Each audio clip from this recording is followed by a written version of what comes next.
Morning, morning, Joe. You too.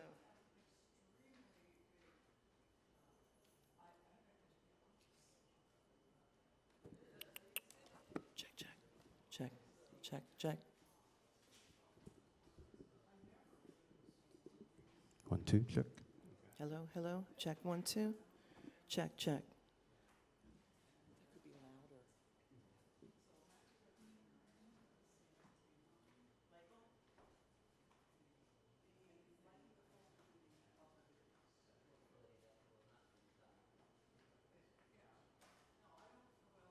Hello, hello, hello. Yep, thank you.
Thank you, Anam. Good morning.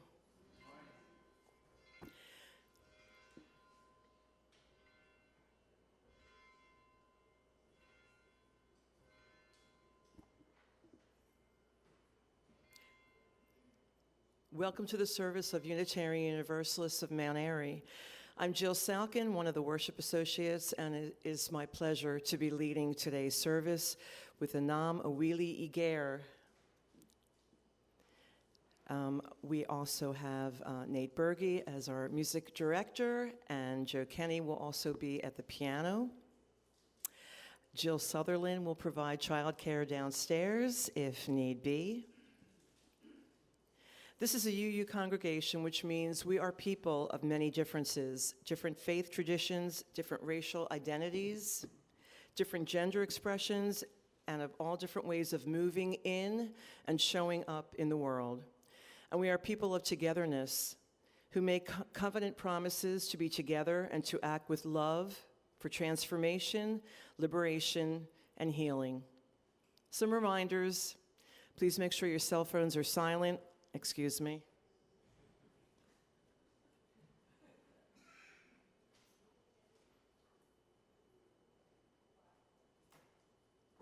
It's good to be an example, right? Restrooms are located at the rear and downstairs, and if you ask, and you can ask for assistance with the lift if needed. We welcome you to join us for refreshments downstairs at our coffee hour, Sans Coffee, today, following the service. It is a joy to be here together, whether you are in the sanctuary or joining us online. When we light our chalice, you may want to have a chalice or candle ready to light at home. Take a look at the events page inside your order of service, and if this is your first time with us, please fill out the card, which can be accessed in the pews or by asking for one. Unitarian Universalists are diverse seekers who believe in the inherent worthiness and dignity of every person, and that love with a capital L is at the center of all that we do. Our covenant is expressed through a set of shared, interdependent values. Everyone is welcome, whether it's your first time, have been a long-time participant, or are returning after some time away. You are welcome to embrace what speaks to you, no matter your beliefs. This is a loving community, welcoming questions, doubts, and what is in your heart to share. The theme of today's service is how music is uplifting and inspiring. Let us come together as a beloved community.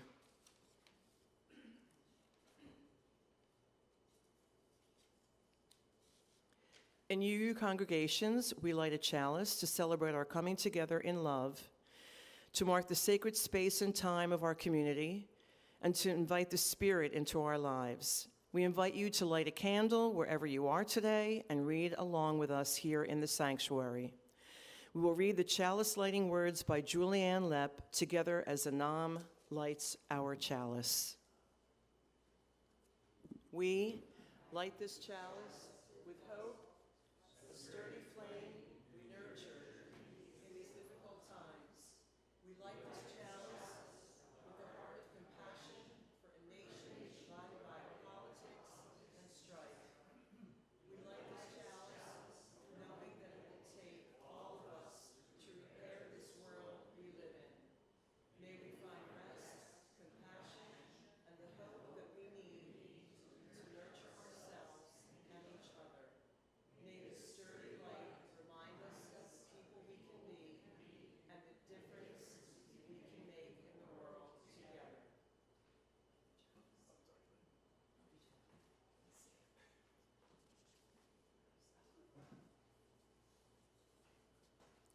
Our opening hymn is number 30, Over My Head. We invite you to stand in body or rise in spirit as we sing this hymn together. The words are in the gray hymnal and on the screen behind me.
Part of our being a community is learning to share the authentic and vulnerable parts of ourselves with others, to see and be seen, to know and be known.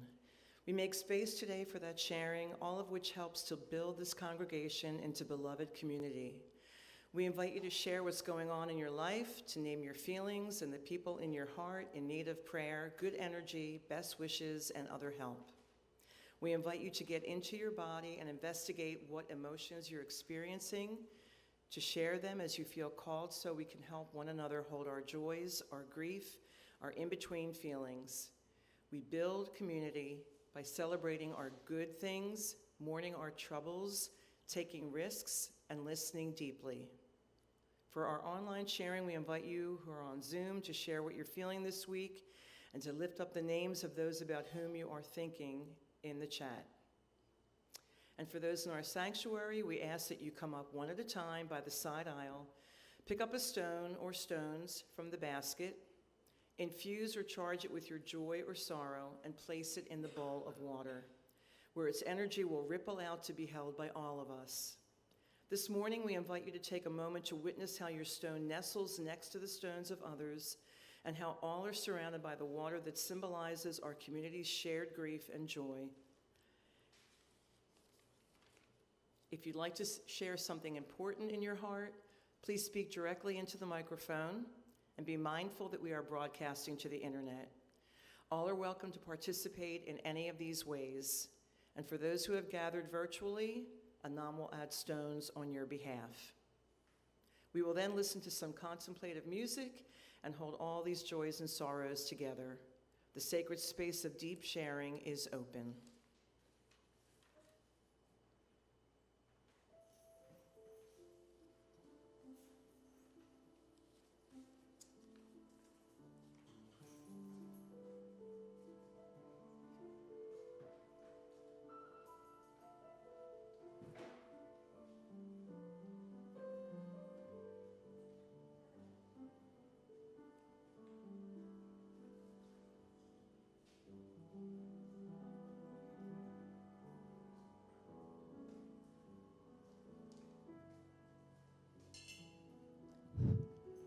Hi, my name is Paul, and I wanted to remember my friend Hakeem Ali, who, in the words of his tradition, returned to Allah on July 29th. Hakeem spent 44 years in prison, committed a crime when he was 15 years old, and I'm sure a large part of that stimulated by a trauma of his uncle being lynched. And he came out of prison and was just a magnificent person. He was a warrior for the people incarcerated. And I don't often use that word, but it almost seemed like the only word for him. He worked tirelessly on behalf of his brothers and sisters still in prison. And I'm grateful to him. He is the person, with one other friend of mine, who brought me first into work against the carceral system that we experience. So I'm very grateful to have experienced Hakeem in my life.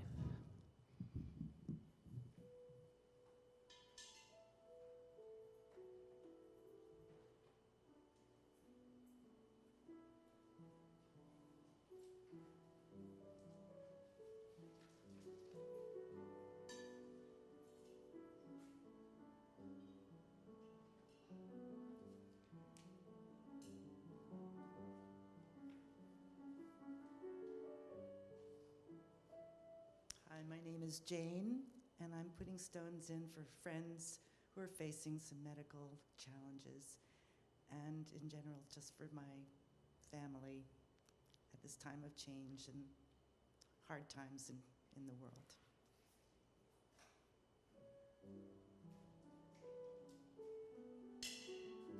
Hi, Louise.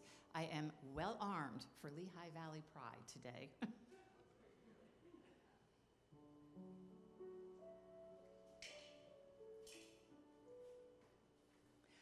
I put a stone in for when we're sitting in the humidity and the heaviness in our world, that we can all feel the cool breeze that comes along.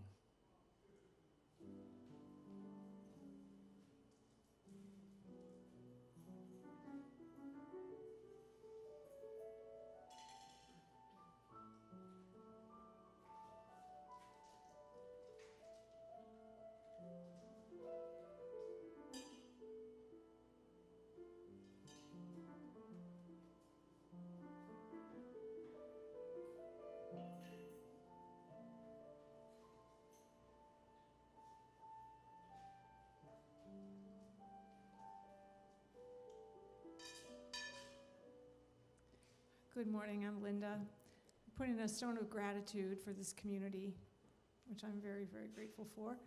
And I put in a stone of hope and prayer for our democracy.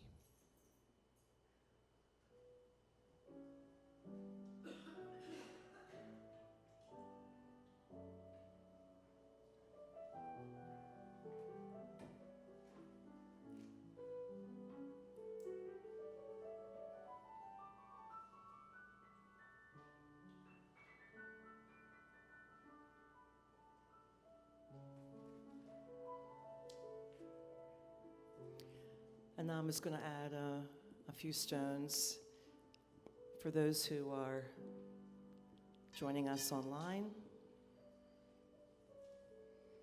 and for all the joys and sorrows not shared out loud, but held in the sacred quiet of our hearts.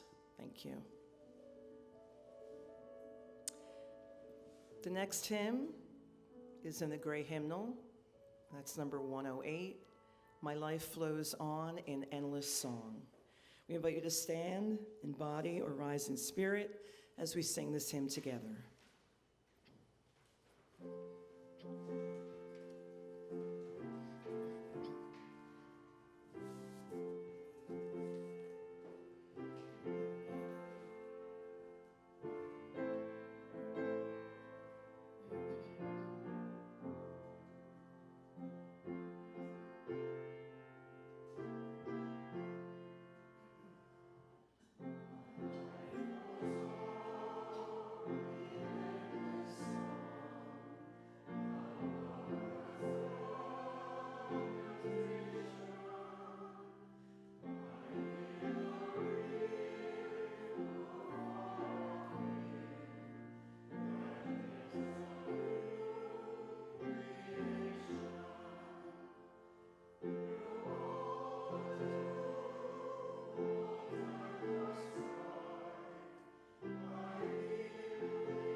The fact that music appeared so early in human history, the oldest evidence suggests up to 35,000 years ago, points towards the possibility that it may be one of the most essential and deeply embedded features of our species' psyche. Here's a brief technical explanation of this phenomenon. Music has a powerful and multifaceted impact on individuals due to its ability to engage multiple brain regions, including those related to emotions, memory, and motor control. This neurological response can trigger a cascade of effects, influencing mood, physical sensations, and even social connections. Music can reduce stress, decrease cortisol, that's the stress hormone, conjure episodic memory, a song that has a special significance, for example, boost cognition, can reduce pain, improve reaction time, can release dopamine, improve memory retention, help special education students, and facilitate the expression of emotions and help motor skills. I have a longtime singer friend, Kelly Mishi, who years ago became a music therapist, very successful and very dedicated, and I asked her for a few anecdotes about what music therapy can do. One of them is drumming through trauma, music therapy with post-traumatic soldiers. A study followed weekly music therapy for veterans who experienced traumatic events and found that drumming promoted togetherness as opposed to loneliness, a safe way to access traumatic memories, a way to drum out rage, and a way to regain sense of control. Singing and humming can improve heart rate variability, release oxytocin, and the hormone associated with feelings of love.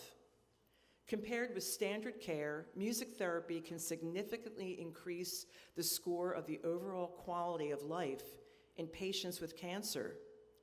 In addition, music therapy was found to be more effective for decreasing the score of anxiety, depression, and pain. I sang as a little girl. Those were the days when a playpen could be put outside the back of the house with a mother having no worry at all about safety. My best friend, Donna, born 6 weeks after me, lived 2 doors down. Her mother said that she thought my mother would think it was strange that if she had seen her coming over to listen to me singing in my playpen when she had her own little girl. When you can sing, you always know it, pretty much. Unlike having to be older to choose the instrument that you somehow know you have a talent for. I sang in choir all through school, continuing with my private voice study and music education at Temple U. When I was a teen, I started writing poetry to express my emotions and troubles about deep subjects. Then came songwriting and my early days performing, accompanying myself with guitar and piano. Those of us who are musicians derive a high level of satisfaction from what we do. But you don't have to have talent in music to have the benefits of music. Music is part of every landmark event in our lives. We use it to celebrate a beautiful occasion and to pour out our heartbreak and grief with loss. It can be on in our home as a backdrop to relax and unwind, played as dance music, or used to hum as we tackle a cleaning task or sing a baby to sleep. About 1.5 years ago, I attended the funeral of a beloved Philadelphia musician, Larry McKenna. A group of musicians played a special arrangement of Danny Boy, and it made me cry. I think that's what it's supposed to do, to help you literally pour out your sadness. The rituals we do are sometimes heartbreaking, but there is a kind of leaving some of your sorrow behind a little bit when you feel that emotion from the loss of someone dear. And of course, when we celebrate a wedding or other occasion, music helps us celebrate that joy. A very memorable time when music lifted me up was a few years ago when my son Jordan was living in Bloomington, Indiana, and I was missing him terribly. He had been there for a while, and one Sunday I was just missing him so much I was crying, wondering how I was going to get past that feeling and feeling so hopeless about my situation. Sometimes a feeling like that hits you hard, and it's a storm of many thoughts. Miraculously, it felt. I got out my notebook that I used to write lyrics and poured out my feelings. Then I went to my piano and started finding music for my words. I was so uplifted, and I never reached that level of sadness again from him being so far away. I sing in many senior locations and healthcare centers. The people I entertain may be independent living, assisted living, nursing care, or rehabilitation. Most of my audiences sing along, smile, and enjoy the music and my banter. Often I have wondered, how can they look like they're enjoying it so much when they are sometimes very physically challenged, might have depression, or maybe in some pain? This is the magic and miracle of music. They are carried away by the spirit and energy of it, and what I bring to my performance, added to their histories. I sometimes hear, "You brought back so many memories," said by someone with a smile on their face. I worry that maybe I have caused them to be sad, but it's said with a smile, so I know it has allowed them to revisit a happy time in their life. Other performances of mine in public places, restaurants, or a concert setting create a strong reciprocal energy that comes from more of an artist's approach to playing music and having it received and appreciated. Sometimes the two different areas of performing seem very different, but there is a common element of music working its magic. These are the performances I feel truly aligned with because I can express myself in a more creative way, talk in a more personal way, and usually include original songs. I can be down or worried or stressed, and as soon as I focus on pouring my feelings into lyrics, work on music for an original song, learn some new songs, make inquiries, get invitations, and prepare for gigs, or listen to some of my favorite artists, or discover new ones on YouTube, I am uplifted and inspired. In a country that feels like it's turned upside down, in a very troubled world, music is the magic that helps us stay sane and uplifts and inspires us.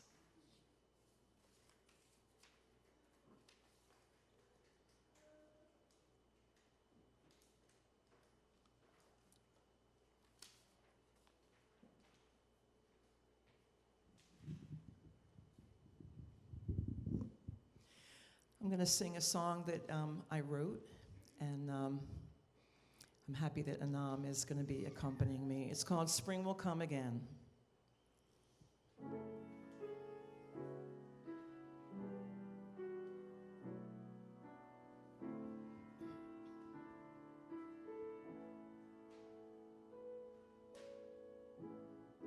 When the rain comes and you're watching from your window, can you think of sunny days when snow covers your world with roots so far below? Do you remember what will grow? As tears fall, you wonder when the sadness will ever end, but spring will come again.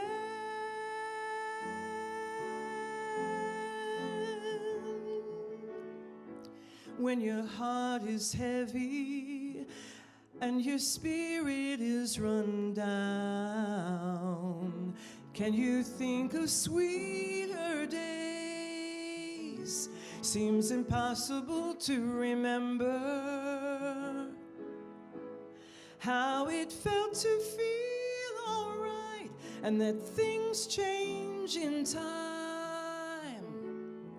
As tears fall, you wonder when your heart will ever mend, but spring will come again. I hear her voice from all these years. She said, we live in hope, my dear.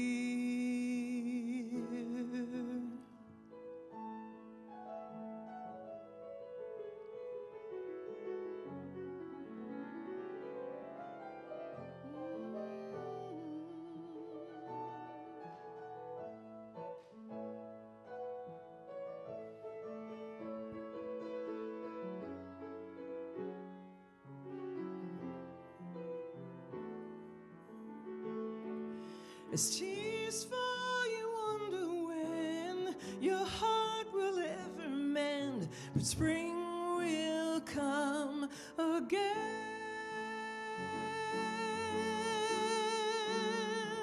It will come around again.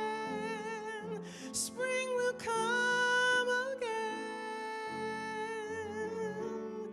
It will come around again. Spring will come around again.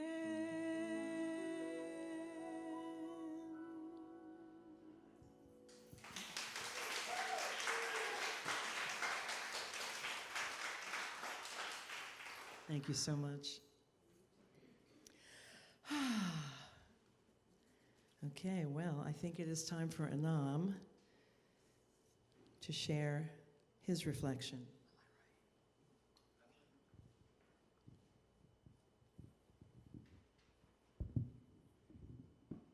Good morning. I never intended to be a musician, certainly not one who performed in venues away from my living room, and certainly not one who performed often enough, collaborated with some, was commissioned by others, did recording session work, some occasional touring, and built a reputation strong enough to actually be considered a professional musician. This was never my intent. But life has a way of highlighting, enough of our days that we can step back and see trends that become patterns, illuminating the collection of these patterns enough that certain truths about ourselves emerge from the background noise that exists within the story of our lives, the collection of moments and days we might consider parenthetical. These truths are sometimes for the better, sometimes for the worse, oftentimes a subtle and frustrating mix of both. To be sure, we have agency over these patterns if we elect to do so. Other times we examine them and shrug. A patchwork of joy, confusion, pain, wonder, fear, gratitude, remorse, confidence, vulnerability, temerity, absolute bliss, and resignation. My name is Anam, and I am a musician. This is fine. The backstory checks out. My mother used to tell me that from the age of 2, if there was a keyboard instrument within eyesight or earshot, I'd find my way to it and just start playing it, or whatever it is 2-year-olds do to instruments.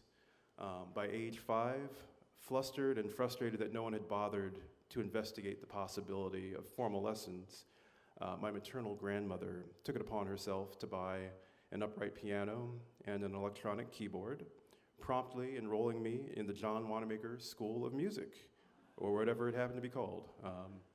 Located on the 8th floor on the other side of the building from the toy department and the Santa Moon rocket that lumbered to life during the holidays.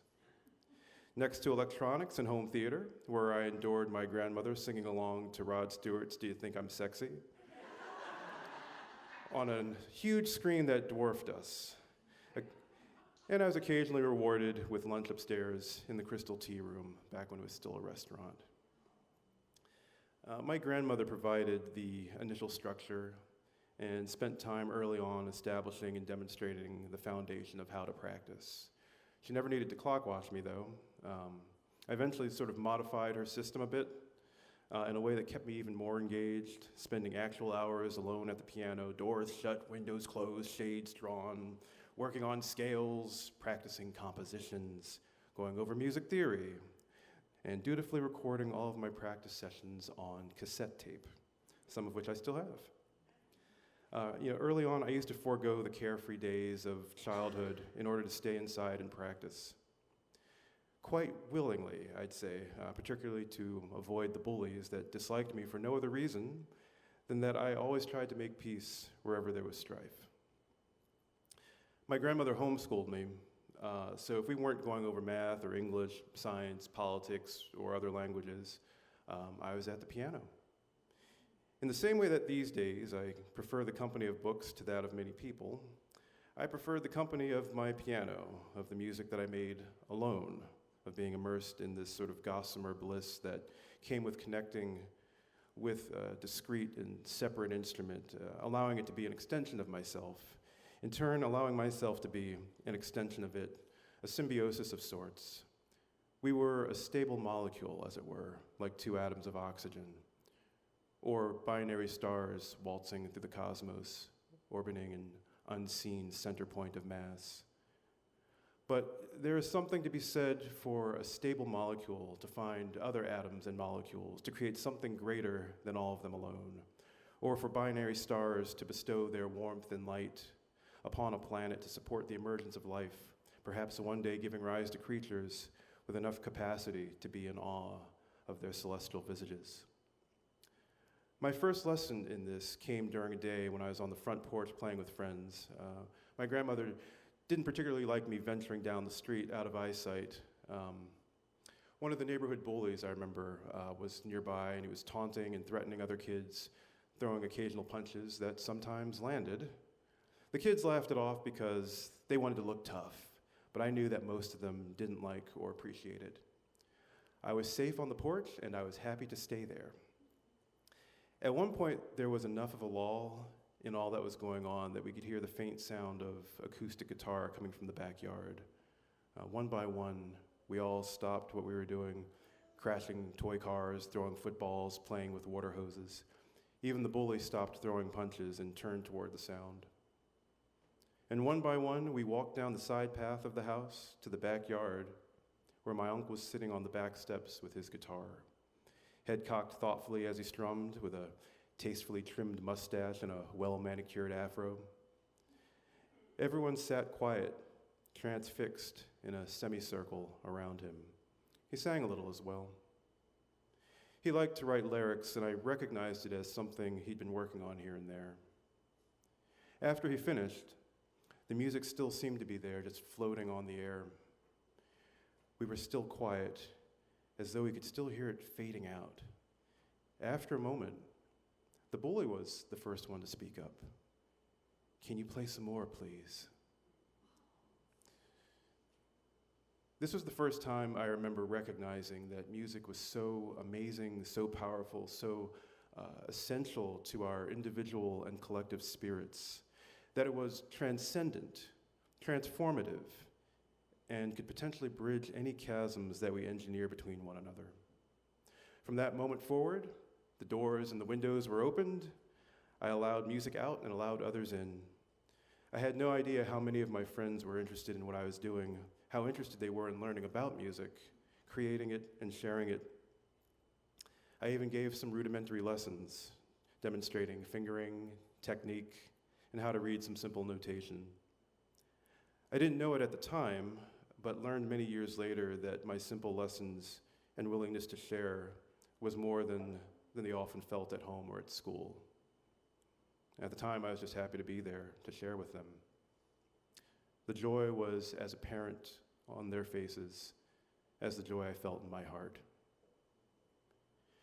Given these accounts from yesteryear, one could reasonably surmise that I took a direct path to being a musician, perhaps going to a performing arts high school, followed by majoring in music or a music-related field in college. But from my grandmother's lessons, I cultivated a deep interest in math and science, particularly astronomy and physics. My grandfather, since separated from my grandmother, eventually became my legal and primary caregiver, particularly as her health began to decline. He was what some might call a practical man, and preferred that I invest my time in my studies. My piano lessons were discontinued, and I began going to public school for the first time, starting in 4th grade. Thanks to my grandmother's tutelage, though, I placed out of the entire school. Thanks to the state, however, I had no choice but to start and stay in 4th grade. School was boring, and I found the attention on classroom behavior a bit below me. But I was obedient, and I did what was asked of me.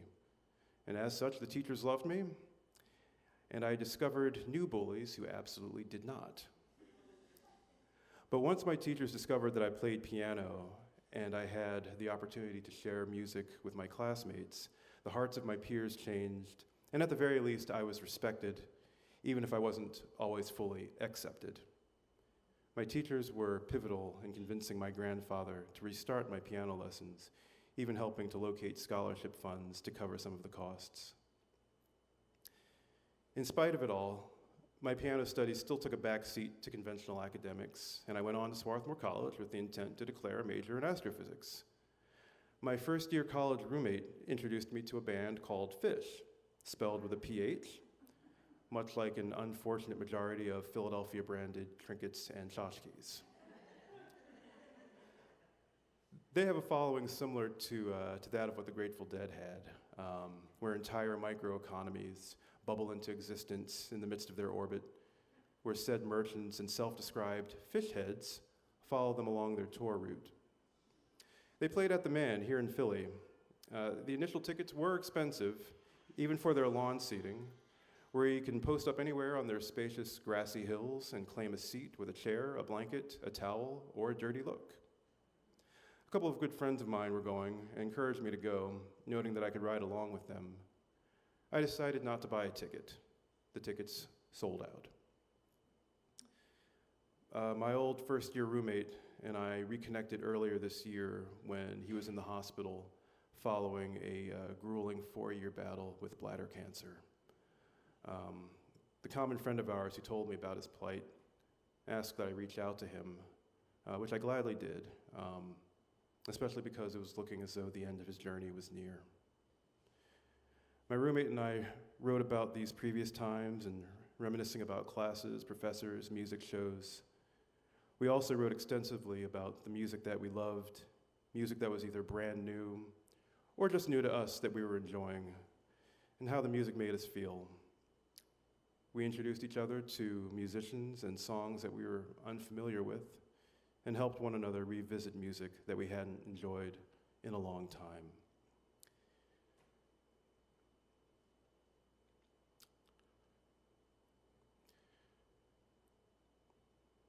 He passed away on June 30 this year.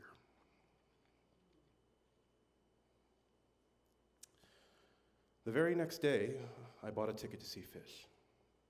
A lawn ticket on the resale market. Grateful that it was only slightly marked up, but I would have spent more if I had to. I went with the friends of mine I'd mentioned who had lawn seats as well. You know, I'm pretty frugal. I still think a pair of jeans shouldn't cost more than $20, but I felt like I needed to go and to be with him there. It was the right decision. Now, I'm not much of a dancer, and for someone who plays piano, I actually enjoy sitting down quite a bit. And I don't actually like crowds that much either. But I can't remember the last time I just went somewhere and danced. Just danced. Proverbially danced like no one was watching. In this huge crowd full of people who I think were feeling and experiencing the same things I was. Love, light, absolute freedom, the feeling that everything everywhere was somehow going to be all right.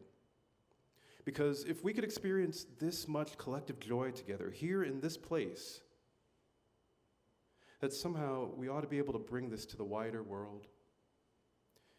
The experience activated something inside me, perhaps something akin to what the singer-songwriter Bjork sings about in her song Pagan Poetry, a secret code carved.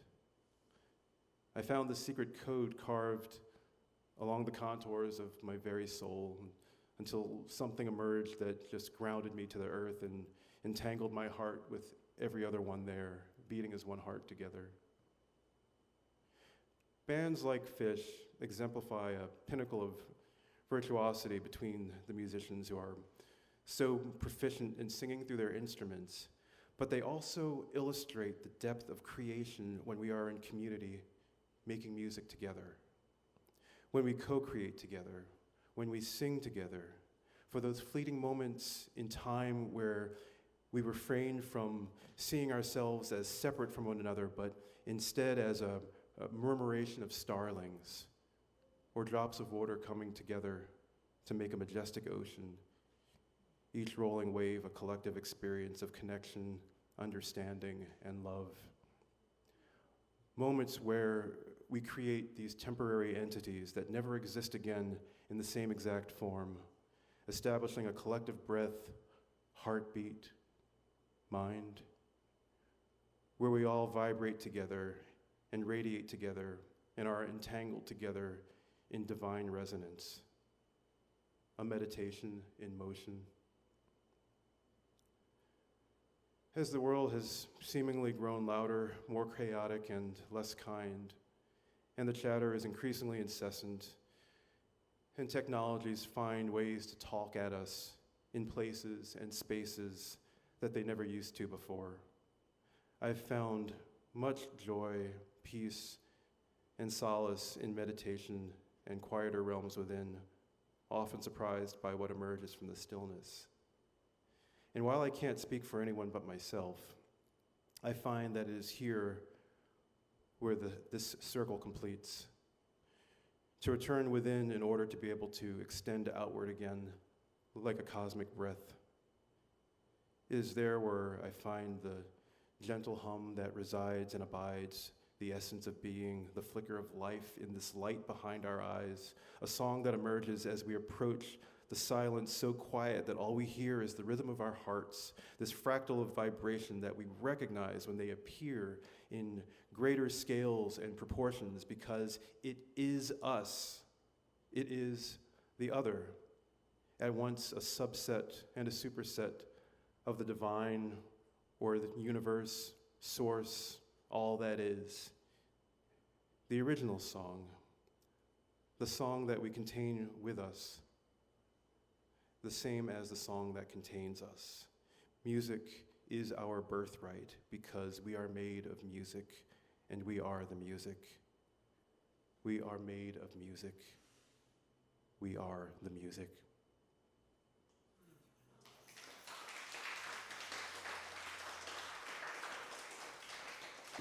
Thank you, Anam.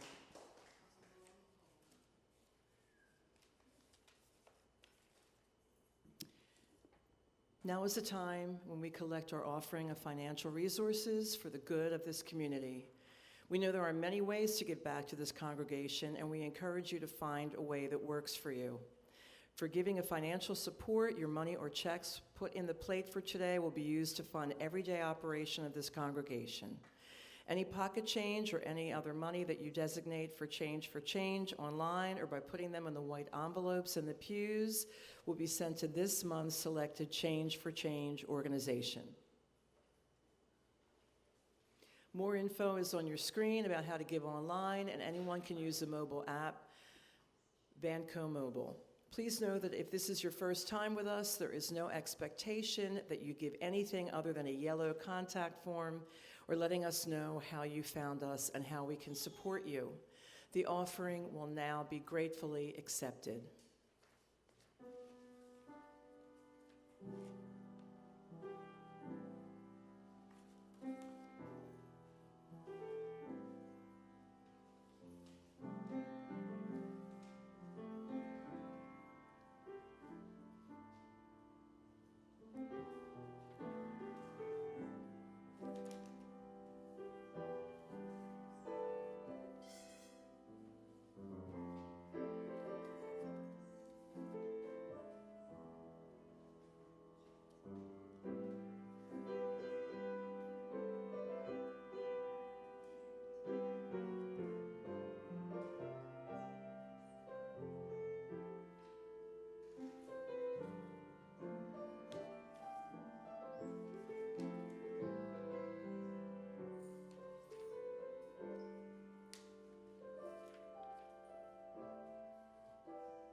Thank you so much. As we get ready to extinguish our chalice and end our time together this morning, please remember to stick around for announcements in the slides and downstairs during Lemonade Hour. Folks on Zoom are invited to check in with each other For more information of what's going on in the life of this congregation, you can check the weekly newsletter that comes out on Thursdays, or you can peruse the insert in your order of service. Finally, check out our website and social media pages for more important updates. The words to extinguish our chalice are by Elizabeth Sell Jones. Please read them aloud from the screen behind me or find them in your order of service. As Anam extinguishes our chalice, please read with me. We extinguish this flame, but not the light of truth, the warmth of community, or the fire of commitment. These we carry in our hearts until we are together again.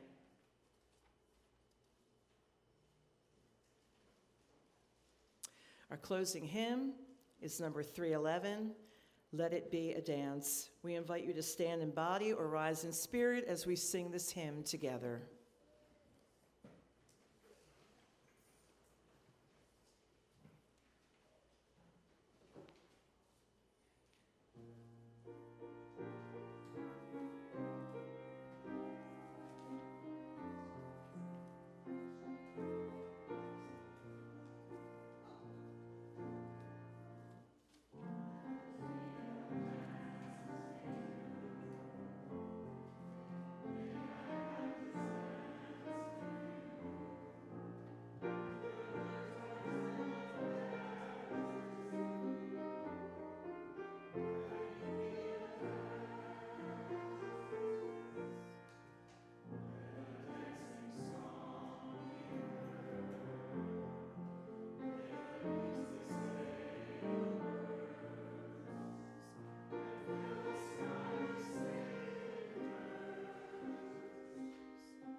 It's beautiful. Thank you so much, Joe Kenny. I think I neglected to thank Mike Foy. Yes, our AV tech. Thank you so much. Thank you very much. Thank you all for being with us here today. Anam and I hope that we were inspired by what we brought about how music is so uplifting, and that it will make you be maybe more aware of how every day, if you have music in your life in some way, what it does for you. I want to invite everyone for conversation and fellowship downstairs, and thank you again for being with us today, and have a wonderful day. Thank you so much.